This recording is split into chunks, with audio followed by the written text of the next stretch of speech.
పేదల సేవలో కార్యక్రమం మీరు చూస్తే ప్రతి నెల మొదటి తారీఖు మేము దర్శనం చేసుకోవాల్సింది ఈ పేదవాళ్ళని దర్శనం చేసుకోవాల్సిన బాధ్యత మా మీద ఉంది. ఇప్పటికి 20 నెలలు నేను వస్తున్నా. మా కలెక్టర్లు బొమ్మన్నాను, ఎమ్మెల్యేలు ఎంపీలు బొమ్మన్నాం, ఎన్డీఏ నాయకులు ఉన్నారు. ఎన్నికల్లో మీకు హామీలు ఇచ్చారు, మేము పింఛన్ ఇప్పిస్తామని 4,000 రూపాయలు ఇప్పిస్తాం, వికలాంగులకు 6,000 రూపాయలు ఇప్పిస్తామని చెప్పారు. ఈరోజు వాళ్ళ మాట మీరు నమ్మి ఓట్లేశారు. నేను కానీ పవన్ కళ్యాణ్ గారు ఈరోజు రాష్ట్రంలో మీరు గుర్తుపెట్టుకోవాలి. ఇంకో పక్క బీజేపీ నరేంద్ర మోడీ గారు, ఈ ముగ్గురం కూడా ఒకటే ఆలోచిస్తున్నాం. మేము ఒక మాట చెప్పాం, ఈ రాష్ట్రాన్ని పునర్నిర్మాణం చేయాలి, మళ్ళా మీ జీవితాల్లో వెలుగు రావాలి, మమ్మల్ని నమ్మండి, ఓటేయండి అని చెప్తే 194 సీట్లు గెలిపించారు. విజయనగరం జిల్లా 11కు 11 గెలిపించారు. శ్రీకాకుళం జిల్లాలు స్వీప్ చేశాయి. ఆ రోజు పరిస్థితి చాలా అధ్వానమైన పరిస్థితి. ఇప్పుడు మీరు ఫ్రీగా చప్పట్లు కొడుతున్నారు. అప్పుడు చప్పట్లు కూడా కొట్టడానికి వీలు లేదు, నవ్వడానికి వీలు లేదు, ఎండల్లో సురక్షితంగా ఉండడానికి వీలు లేదు. మన భూములు మన దగ్గర ఉంటాయో లేదో తెలియదు. అవునా కాదా? రౌడీయిజం పరాకాష్ఠకి వెళ్ళింది. కడాన నాలాంటి వాడికి పరిస్థితి ఏమైందో మీరే చూశారు. ఒకరోజు సాయంత్రం వచ్చి నన్నే తీసుకు జైల్లో పెట్టే పరిస్థితికి వచ్చారంటే ఇంకా మీరు ఒక లెక్క అని అడుగుతున్నా. అయితే నేను కుంగిపోలేదు. 45 సంవత్సరాలుగా రేపు 28కి 50 సంవత్సరాలు మొట్టమొదటిసారిగా ఎమ్మెల్యే అయ్యి ఎప్పుడు నేను అలసిపోలేదు, లేకపోతే ఎప్పుడు కూడా నేను అశ్రద్ధ కూడా చేయలేదు. భగవంతుడు ఎంత శక్తి ఇచ్చాడో మీరు ఆశీర్వదించినప్పుడంతా మీకోసమే పనిచేశాం, మీకోసమే ముందుకెళ్ళా. నాకు ఒక తృప్తి, ఎవరికి రాని అవకాశం నాకు వచ్చింది. ఇప్పుడు కూడా పవన్ కళ్యాణ్ కూడా ఈ రాష్ట్రాన్ని బాగు చేయాలని పూర్తిగా అండగా నిలబడ్డాడు. ఇంకో పక్క కేంద్రం వెంటిలేటర్ పై నుండి ఆర్థిక వ్యవస్థకి ఒక చేయూతనిచ్చారు. ఇవన్నీ కూడా ఎందుకు వచ్చాయని మీరు ఆలోచిస్తే 2024లో మీరు తీసుకున్న ప్రధాన నిర్ణయం ఎన్డీఏని గెలిపించాలి అనుకున్నారు, గెలిపించారు. ఢిల్లీలో మన పరపతి పెరిగింది, కేంద్రం కూడా సహకరించింది. ఈరోజు సూపర్ 6, ఈరోజు మీరు ఒకసారి చూస్తే సూపర్ 6ని సూపర్ హిట్ చేశాం. నేను 4,000, 6,000, 10,000, 15,000 రూపాయలు పింఛన్లు ఇచ్చే ఏకైక రాష్ట్రం భారతదేశంలో ఆంధ్రప్రదేశ్ ఒకటే. 62,76,322 మందికి ఇస్తున్నాం. నెలవారీగా 2,726 కోట్ల రూపాయలు ఇస్తున్నాం. మీ విజయనగరంలో 2,72,000 మందికి, చీపరపల్లిలో 8,431 మందికి, రావి వలస గ్రామంలో 386 మందికి 4,000, 6,000, 10,000, 15,000 ఇస్తే మీరు మరిచిపోతే ఏమనాలి అని అడుగుతున్నా. మర్చిపోతారా అని అడుగుతున్నా మిమ్మల్ని. ఇన్ని కష్టాలుంటే 33,000 కోట్ల రూపాయలు దీనికి ఖర్చు పెడుతున్నాం. ఒకప్పుడు ఒక నెలలో పింఛన్ తీసుకోకపోతే మళ్ళా ఇచ్చేవాళ్ళు కాదు. ఇప్పుడు పింఛన్ తీసుకోకపోయినా 2వ నెల 3వ నెల తీసుకునే వెసులుబాటు మీకు ఇచ్చిన ప్రభుత్వం ఇది. దాంట్లో కూడా 2 నెలలు తీసుకోకపోతే ఈ నెల 1,56,128 కోట్ల రూపాయలు పే చేస్తున్నాం. 3 నెలల్లో తీసుకొని వాళ్ళకి 13,970 మంది 17,21,00,000 అంటే దగ్గర దగ్గర 150 కోట్లు నేను మిగలబెట్టుకునేవాడిని కాదు. నా పేదవాడు ఈ ఊళ్ళో లేకుండా వేరే ప్రాంతానికి పోయి మళ్ళీ వస్తే తీసుకోవాలి, ఇవ్వాలి, మీకు అండగా ఉండాలి. ఇది ఒక్కటే కాదు. ఈరోజు మా ఆడబిడ్డలు ఉన్నారు, స్త్రీ శక్తి తీసుకొచ్చా. ఆడబిడ్డల కోసం మీరు ఎక్కడికి పోవాలంటే దర్జాగా ఆర్టీసీ బస్సులో ప్రయాణం చేసే సౌకర్యం మీకు ఏర్పాటు చేశాం. అంత మునుపు ఆడబిడ్డలంతా ఆటోల్లో పోయి యాక్సిడెంట్లు అయ్యేటివి.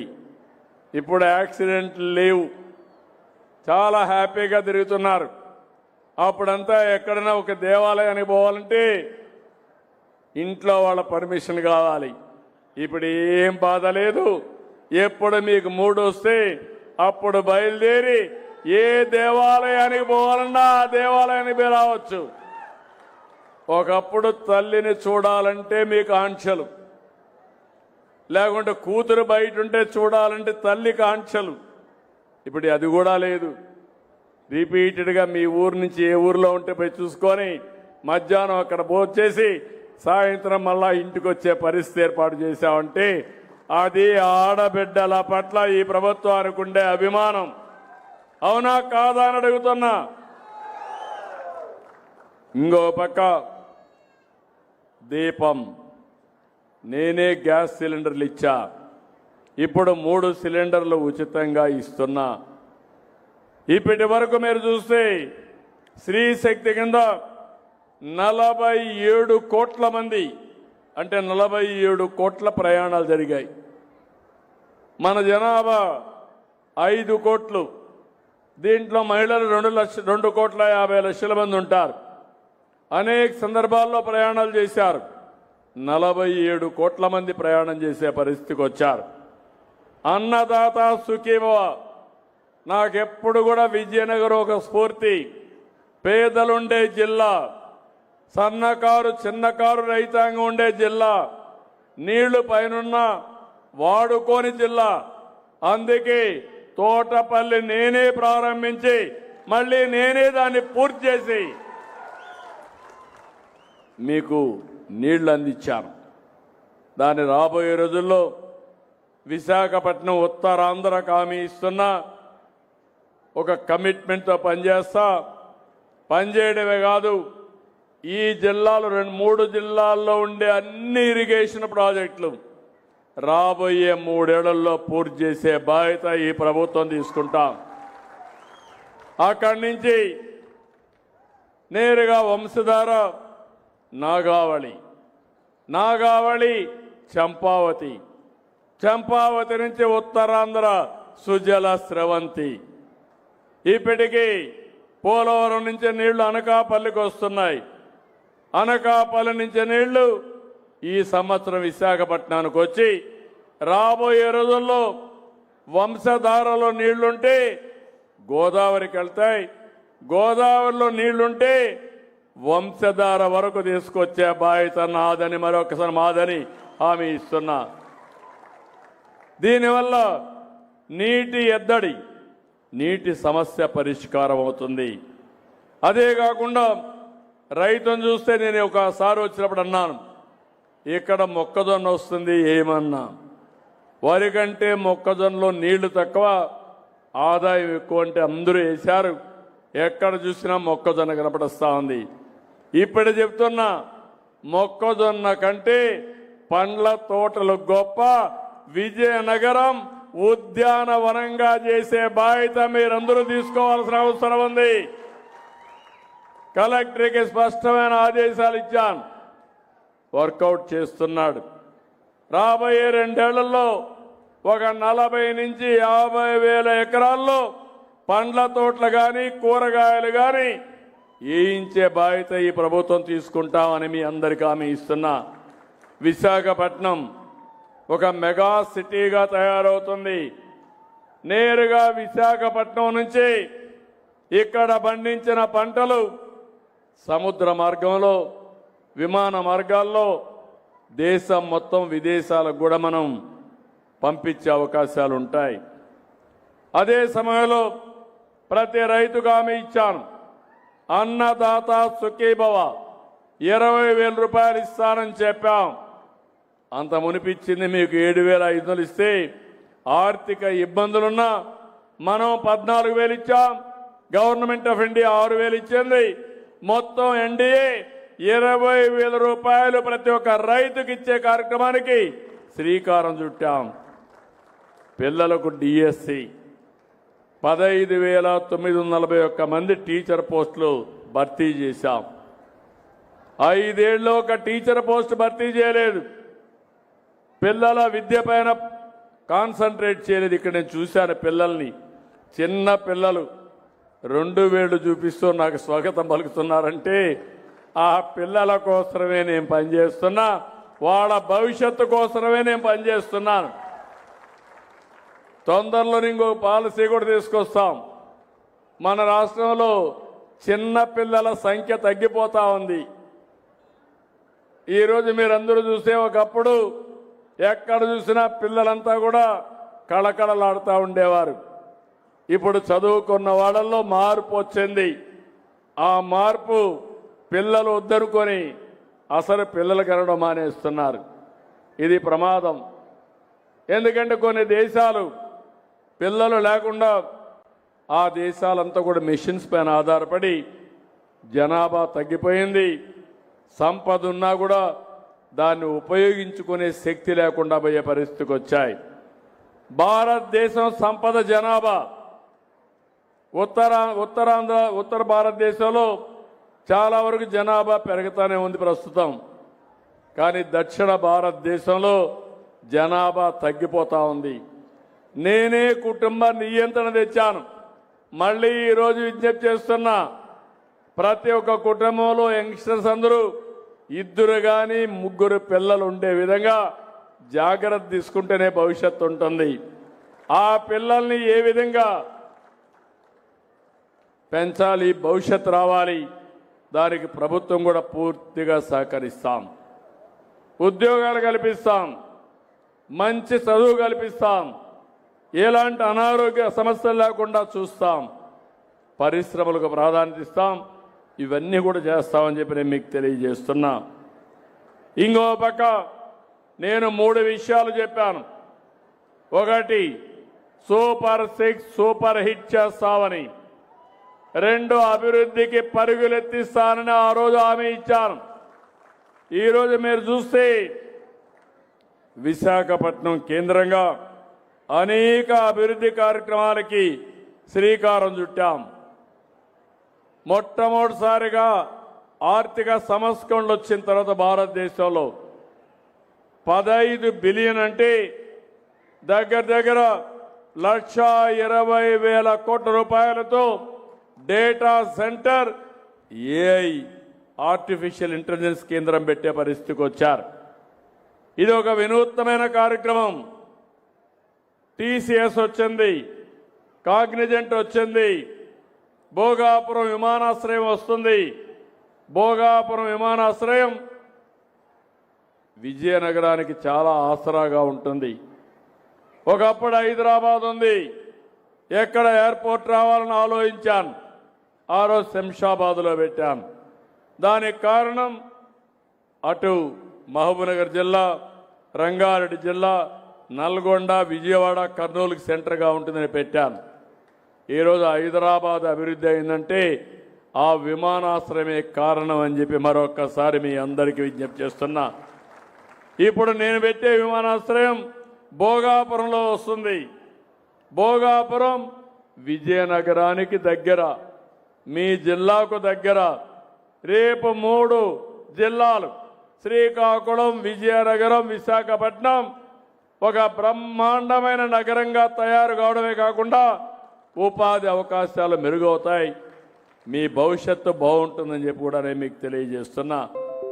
ఇలాంటి అనేక అభివృద్ధి కార్యక్రమాలు ఇప్పుడు మూలపేట పోర్టు తీసుకొస్తున్నాం.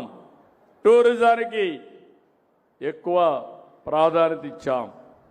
విజయనగరంలో ట్రైబల్ యూనివర్సిటీ కూడా తొందరలోనే పూర్తవుతుంది. ఇవన్నీ చేసి ఈ ఉత్తరాంధ్రలో ఖనిజ సంపద ఉంది. ఏదైతే సముద్రంలో ఉండేటువంటి ఇసుక కొన్ని విలువైనటువంటి ఖనిజ సంపదగా ఉంది. రేరెస్ట్ మినరల్ మెటీరియల్స్ ఉన్నాయి. దీంట్లో నుంచి కానీ ఫ్యాక్టరీస్ పెడితే మన పిల్లలకు ఉద్యోగాలు వస్తాయి. ఇంకా ఇవి అటామిక్ ఎనర్జీకి వీటికన్నిటి కూడా ఉపయోగపడుతుంది. ఇవి కాకుండా మీరు చూస్తే అన్నా క్యాంటీన్లు పెట్టాం, మత్స్యకారుల సేవలో డబ్బులు ఇచ్చాం, ఆటో డ్రైవర్లకు ఇచ్చాం. నేను ఈరోజు ఒకే ఒక విషయం చెప్తున్నాను. నేను అందరి వాడిని. పేదవాడు ఎక్కడుంటే అక్కడ నేను ఉంటా. పేదవాళ్లకు తోడుగా ఉంటా. పేదరికం లేని సమాజం చూడాలనేది నా లక్ష్యంగా పెట్టుకున్నాను. పేదరికం ఒక సమస్య, ఒక శాపం.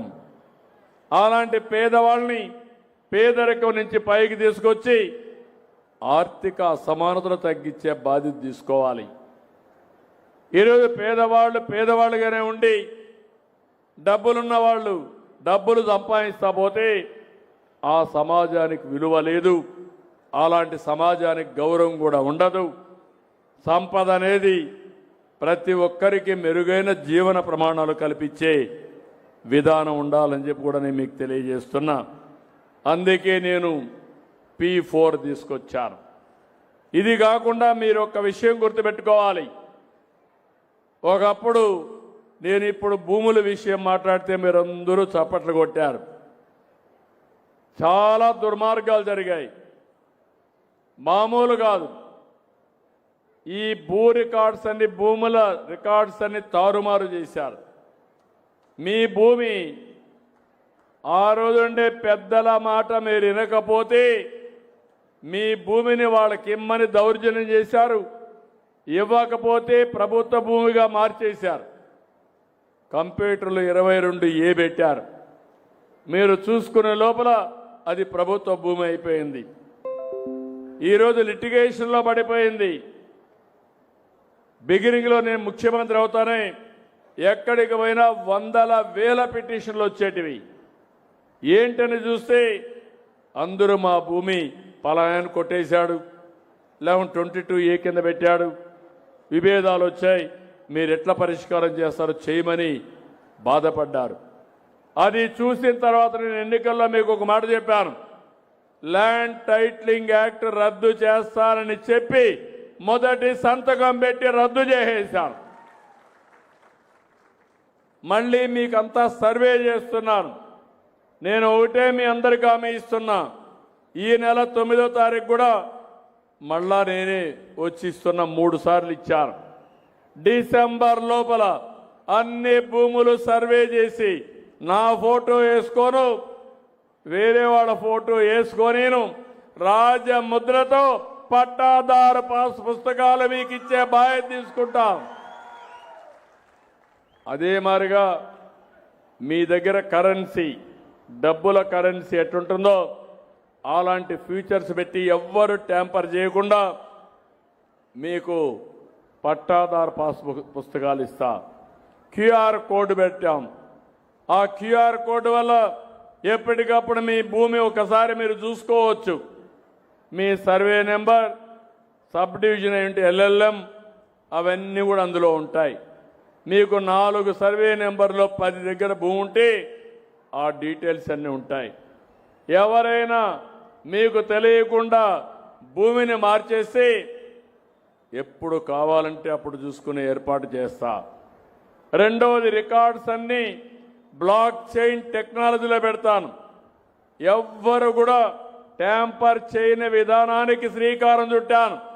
ఒకవేళ ఎవరైనా ట్యాంపర్ చేస్తే ఎవరు చేశారో కనుక్కొని వాళ్ళని కఠినంగా శిక్షించే వ్యవస్థకు శ్రీకారం చుట్టాను.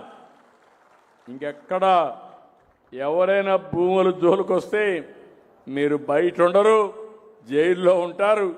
గుర్తుపెట్టుకోమని హెచ్చరిస్తున్న. తప్పులు చేసిన వాడు జైల్లోనే ఉంటాడు. ఇంకొక పక్క నేను సుపరిపాలన మీకు అందరికీ చెప్పాను. ఈరోజు సుపరిపాలన మీ దగ్గర అందరి దగ్గర సెల్ ఫోన్ ఉన్నాయా? సెల్ ఫోన్లు చేలు పైకెత్తండి. సెల్ ఫోన్ ఉండేవాళ్ళు మెజారిటీకి ఉన్నాయి. కొంత ఈ జిల్లాలో ఇంకా రావాల్సిన అవసరం ఉంది. ఇప్పుడు నేను మన మిత్ర తీసుకొచ్చాను, వాట్సాప్ గవర్నెన్స్ తీసుకొచ్చాను. ఎవరు ఎక్కడికి పోయే పని లేదు. కలెక్టర్తో పనున్నా, ఎంఆర్ఓతో పనున్నా, ఎవరితో పనున్నా, లేకుంటే ఏ సర్టిఫికేట్ కావాలన్నా దర్జాగా మీ సెల్ ఫోన్లోనే అన్ని పనులు అయిపోతాయి. మీ ఇంటికాడ కూర్చుంటే అయిపోతాయి. ఇది వాడుకుంటున్నారా మీరు? నేను చెప్పిన మన మిత్ర మాకు తెలిసిన వాడు చేలు పైకెత్తండి. రామసుందర్ రెడ్డి చూసావు, నెంబర్ తక్కువ ఉంది, ప్రోగ్రామింగ్గా రీచ్. చేలు పైకెత్తండి. మాకు మన మిత్ర తెలుసు అనేవాళ్ళు ఇంకా చాలామంది. ఓకే, మాకు ఫోన్ తీయండి, నిజమా? మాకు ఫోన్ ఉంది, మన మిత్ర తెలియదని వాడు చేలు పైకెత్తండి. ఒకసారి లేచినప్పుడు కొంచెం చూడు. కలెక్టర్కి చూపిస్తున్నా. నేను ప్రోగ్రాం పెట్టడం కాదు, ఆ ప్రోగ్రాం ప్రజల్లోకి తెలిసి ప్రజలు దాన్ని సద్వినియోగం చేసుకున్నప్పుడే ఆ ప్రోగ్రాంకి విలువ ఉంటుంది. ఆ విషయమే చెప్పా. ఈ సంవత్సరం లోపల మళ్ళా మీకు కూడా చెప్తున్నా, మీరెవ్వరు కూడా ఎక్కడికి పోయే పని లేదు, చదువు రాకపోయినా పని లేదు. ఒక ఐకాన్ ఉంటుంది, మన మిత్ర కొట్టి ఆ మన మిత్ర ద్వారా వాయిస్లో చెప్పండి. నేను చీపురుపల్లి నుంచి విజయనగరం పోవాలి, నాకు బస్సు ఎప్పుడు వస్తుంది, ఎక్కడ టికెట్ ఉందంటే అదే చెప్తుంది. దాంట్లో నుంచి నీ ఫోన్లోనే డబ్బులు పే చేస్తే బస్సు టికెట్ రిజర్వ్ అయిపోతుంది. ఒకటి కాదు, 950 సర్వీసులు ఆన్లైన్లో పెట్టాను. అన్ని సేవలు ఆన్లైన్లో ఉంటాయి. వాయిస్ మెయిల్ కూడా పెట్టేస్తున్నాను. రేపు రాబోయే రోజుల్లో మీరు ఒక్క మాట పెట్టి నా పని కావాలంటే అక్కడ రికార్డ్ అయిపోయి నువ్వు అడిగిన పని కానీ కరెక్ట్ అయితే ఆటోమేటిక్గా చేసి నీకు చెప్తుంది. ఒకవేళ నువ్వు అడిగిన పని కరెక్ట్ అయ్యి చేయకపోతే ఆ అధికారి పైన కూడా యాక్షన్ తీసుకుంటానని చెప్పి కూడా నేను మీకు తెలియజేస్తున్నా. ఇంక రికార్డు ఉన్నాక ఎవ్వరూ తప్పించుకోలేరు. నేను బిగినింగ్లో అందరికీ చెప్తా, కానీ ఈరోజు మీరు గుర్తుపెట్టుకోవాలి, అధికార యంత్రాంగం కూడా ముందుకు పోతున్నారు. ఒక 20%లోనే సమస్య ఉంది. వాళ్ళని కూడా కోరుతున్నా. నేను మీ దగ్గర నుంచి ఎక్స్పెక్ట్ చేసేది ప్రజలకు మెరుగైన సేవలు అందిద్దాం. మీ బాధ్యత మీరు చేయండి. మీకు పూర్తిగా సహకారంగా ఉండే బాధ్యత నేను తీసుకుంటానని ఉద్యోగస్తులందరికీ విజ్ఞప్తి చేస్తున్నా. రెండోది, రికార్డ్ అంతా అయిపోతుంది. ఇప్పుడు 1,56,000 మంది ఈరోజు మీకు పింఛన్లు ఇచ్చారు. ఏ టైంలో పింఛన్ ఇచ్చారు, ఏ స్పాట్లో పింఛన్ ఇచ్చారు, టెక్నాలజీ వల్ల నాకు వస్తుంది. మళ్ళా మీకు ఒక మెసేజ్ మా కరుణ గారు పంపిస్తారు, మా మంత్రి గారు పంపిస్తారు. ఆ మెసేజ్ ఏంటంటే, మా వాళ్ళు ఏమైనా డబ్బులు అడిగారా, దురుసుగా మాట్లాడారా, గౌరవంగా ఓసారి చేదరించుకున్నారా, ఇవన్నీ కూడా అడుగుతాం. మీరిచ్చిన సమాధానం మొత్తం రికార్డు అయిపోతుంది. 20 నెలలు 1,56,000 మంది రిపీటెడ్గా ఎవరెవరైతే నిర్లక్ష్య వైఖరి అవలంబించారో వాళ్ళ పేర్లు కూడా నాకు వస్తాయి. మర్యాదగా చెప్తా, మోటివేట్ చేస్తా, అతన్ని ట్రైనింగ్ ఇస్తా. మారకపోతే మార్చేదానికి ప్రయత్నం చేస్తా. ఆ తర్వాత మాత్రం మార్పు అనేది రాకపోతే వాళ్ళని వదిలిపెట్టనని చెప్పి మరొక్కసారి మీ అందరికీ హామీ ఇస్తున్నా. ఇది సుపరిపాలన. టెక్నాలజీ యుగంలో ఉన్నాం. ఆ టెక్నాలజీని ఉపయోగించి మీ జీవితాల్లో వెలుగు తేవాలనేది నా కోరిక. కానీ మేము కూడా మారాలని మీలో కూడా ఉండాలి. నేను ఎన్ని తాపత్రయాలు చేసినా మీరు సరిగా రాకపోతే నేను చేసే ప్రయత్నానికి ఫలితాలు తక్కువగా ఉంటాయి. నేను ఎప్పటికప్పుడు మిమ్మల్ని అడుగుతాను, అవి కూడా సమాధానం చెప్పండి. నేను కానీ మా మంత్రులు కానీ ఎమ్మెల్యేలు కానీ ఎంపీలు కానీ అందరం కూడా సమర్థవంతంగా పనిచేసి ఈ రాష్ట్రాన్ని అభివృద్ధి చేయాలనుకుంటున్నాం. ఇది మంచి సమయం. ఈ సమయంలో ఈ యొక్క విజయనగరం జిల్లాకు ప్రత్యేకంగా నేను ఒక హామీ ఇస్తున్నా. ఈ జిల్లా పేదలుండే జిల్లా, పేదరికం ఎక్కువ ఉండే జిల్లా. జిల్లా కలెక్టర్ కూడా చెప్పా, ఎంతమంది కావాలంటే అంతమందికి బోర్వెల్స్ కూడా వేయించుకోవడానికి మీరు ముందుకొచ్చి వేయించుకుంటే కరెంటు కూడా ఇచ్చి దానికి ఏ విధంగా మనం టైఅప్ చేసి ఎలాంటి ఆంక్షలు లేకుండా భూగర్భ జలాల్ని ప్రతి ఒక్క ఎకరాకు వినియోగించుకునే విధంగా మీకు అండగా నేను ఉంటానని చెప్పి మీకు తెలియజేస్తున్నా. ఎక్కడికక్కడ గడ్డలున్నాయి, వాగులున్నాయి, నదులున్నాయి. ఆ నదుల్లో నీళ్లని తీసుకొస్తే ప్రతి ఎకరా పండించే పరిస్థితి వస్తుంది. విజయనగరం ఈ గ్రామంలో మీరు చూస్తే 9 మీటర్లో ఉంది, నీళ్లున్నాయి. అదే జిల్లా అంతా చూస్తే 4.3 మీటర్లోని నీళ్లున్నాయి ఆవరేజ్న. ఈ విధంగా నీళ్లుండే జిల్లాలు చాలా తక్కువ ఉంటాయి. ఆ నీటిని కూడా ఉపయోగించి ఒక పంట బదులు 2 పంటలు వేసుకోవడం, ఖరీఫ్ రబీ వేయడం, ఆ పంటలు కూడా వాణిజ్య పంటలు వేసుకోవడం, 10 రూపాయలు సంపాదించే మార్గంతో ముందుకు పోవడం.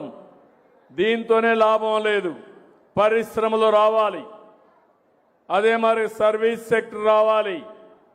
అప్పుడే మన పిల్లలకు ఉద్యోగాలు వస్తాయి, మన ఆదాయం పెరుగుతుంది. ఇలాంటి అనేక కార్యక్రమాలకు శ్రీకారం చుడుతున్నాం. దీనికి పూర్తిగా సహకరించాల్సిందిగా మరొకసారి మిమ్మల్ని కోరుకుంటూ, నేను ఈరోజు ఇక్కడికి వచ్చినప్పుడు మీరు చూపించిన అభిమానం చూస్తున్నాను. దారిలో వస్తూ ఉంటే ఎంత ఆనందంగా చిన్న పిల్లలు పెద్దవాళ్ళు అందరూ కూడా నాకు స్వాగతం పలుకుతున్నారంటే ఇది నాకు ఒక నిజమైన అనుభూతి, పెద్ద కిక్కు కూడా. ఎందుకంటే ఏ నాయకుడైనా సరే చేసిన పనులు గుర్తిస్తే ఎక్కడా లేని శక్తి వస్తుంది. ఇంకా మీకోసం పనిచేస్తాం.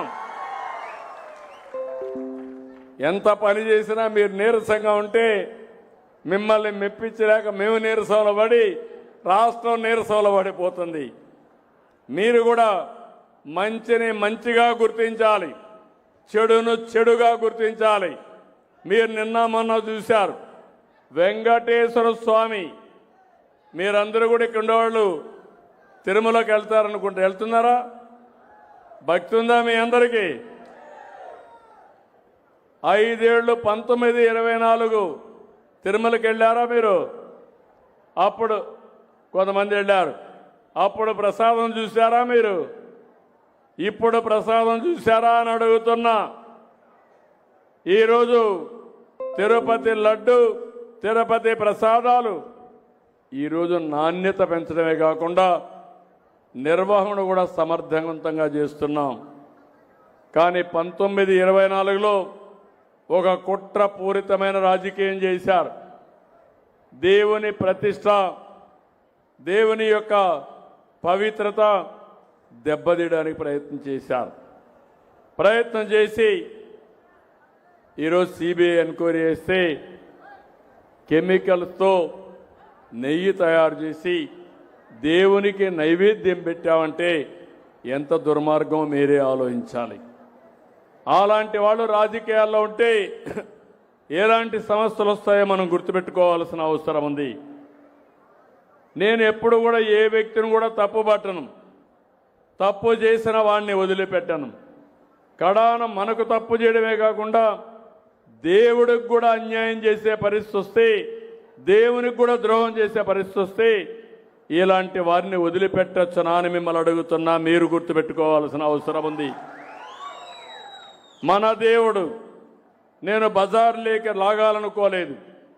కావాలని అలాంటి దేవుణ్ణి కూడా బజార్లోకి లాగి చేసిన తప్పును వేరే వాళ్ళపైన వేసి తప్పించుకోవాలని ప్రయత్నం చేసినప్పుడు అలాంటి దొంగల్ని ప్రజల ముందర నిలబెట్టే బాధ్యత కూడా మనం తీసుకోకపోతే ఇలాంటి వాళ్ళు యథేచ్ఛగా తప్పించుకునే పరిస్థితి వస్తుంది. నిన్న మొన్న చూస్తున్నారు, అసెంబ్లీ ఒక పవిత్రంగా జరుగుతూ ఉంది.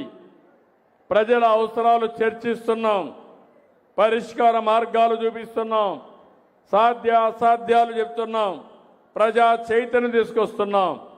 అలాంటి అసెంబ్లీకి రారు. వాళ్ళకి ఇచ్చింది ప్రజా తీర్పు. ప్రజాస్వామ్యంలో మెజారిటీ గెలిస్తే వాళ్ళు గవర్నమెంట్ ఫామ్ చేస్తారు. అదే మాదిరిగా ప్రజలకు కానీ 10% ఓట్లేసి 10% సీట్లు గెలిపిస్తే ప్రతిపక్షంలో కూర్చొని పెడతారు.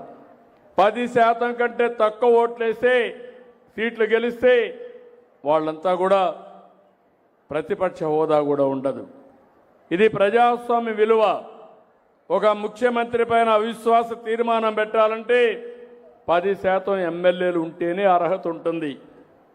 ఆ చట్టాన్ని మార్చేసి నాకు ప్రతిపక్ష హోదా ఇవ్వాలంటారు. మీరు ప్రతిపక్ష హోదా ఇవ్వలేదు కాబట్టి మేము అసెంబ్లీకి రామంటారు. ఎవడో ఒకడు చెరువు మీద అలిగి ఏదో చేసినట్టుంది వీళ్ళ సామెత చూస్తా ఉంటే. ఓసారి బాధేస్తుంది. 48 ఏళ్ళుగా చూసా, ఇంక 2 ఏళ్ళు 50 ఏళ్ళు అంటే 50 సంవత్సరాలు అసెంబ్లీ ఎట్లా పనిచేస్తుందో నేను చూశా. అలాంటిది విచిత్రమైనటువంటి ఆలోచన, అడ్డదారిలో మాట్లాడడం, బెదిరించడం, దౌర్జన్యాలు చేయడం. నేను అందుకే చెప్పా, ఎవరైనా సరే ఇంటారేమో కానీ నేను ఫ్యాక్షన్స్ని పూర్తిగా అణిచివేసిన వాడిని. తీవ్రవాదుల మీద పోరాడి ప్రజల ప్రాణాలు మానాలు కాపాడడానికి, మీ ఆస్తులు కాపాడడానికి నా ప్రాణం మీదకే తెచ్చుకుంటే భయపడకుండా 23 క్లేమోర్ మైన్స్ నా మీద బ్లాస్ట్ చేస్తే సాక్షాత్ వెంకటేశ్వర స్వామి మీకోసం నన్ను బతికిచ్చాడు. మళ్ళీ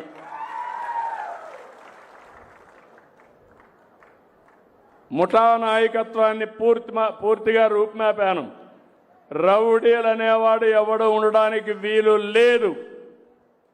ఒకవేళ అలాంటి రౌడీలుంటే వేరే రాష్ట్రాలకు పారిపోవాలి తప్ప మీ ఊర్లో ఉండడానికే వీలు లేదు.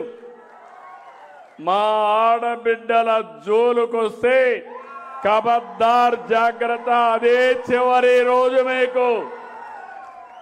ఆ తర్వాత మీరు గట్టెక్కరు, బయట తిరగలేరు. అదే చివరి రోజు. అదే నా ఆశయం అని చెప్పి కూడా నేను మీకు తెలియజేస్తున్నా. ఆడబిడ్డలకి రక్షణే నా ప్రాధాన్యత.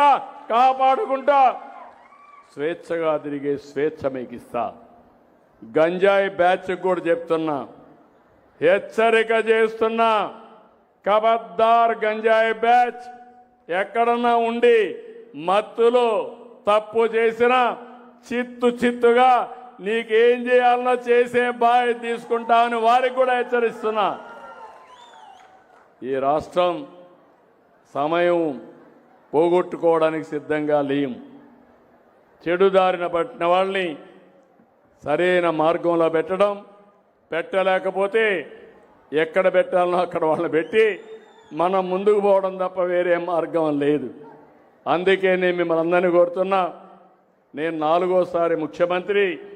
ఎప్పుడూ లేనన్ని సమస్యలున్నాయి. అదే సమయంలో ఎప్పుడూ లేనన్ని అవకాశాలు కూడా ఉన్నాయి. ఒకప్పుడు ఐటీతో ప్రారంభించా, ఇప్పుడు ఏఐతో ముందుకు పోతున్నా. ఒకప్పుడు ఐటీతో మన 25 ఏళ్లలో మన వాళ్ళు ప్రపంచం అంతా వెళ్ళి ఈరోజు అత్యంత ఆదాయం సంపాదించే పరిస్థితికి వచ్చారు.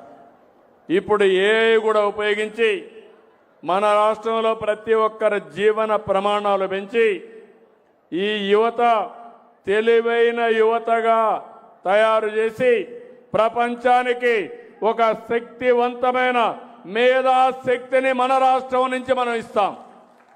అదే నా ఆకాంక్ష. దానికోసమే పనిచేస్తున్నా. మీరు కూడా సహకరించండి, ఆశీర్వదించండి, మంచిని మంచిగా గుర్తించి ముందుకు తీసుకెళ్ళండి. మీకు ఎవరైతే బాగా పనిచేస్తారో వాళ్ళే నాకు హితులు, వాళ్ళతో నేనుంటా.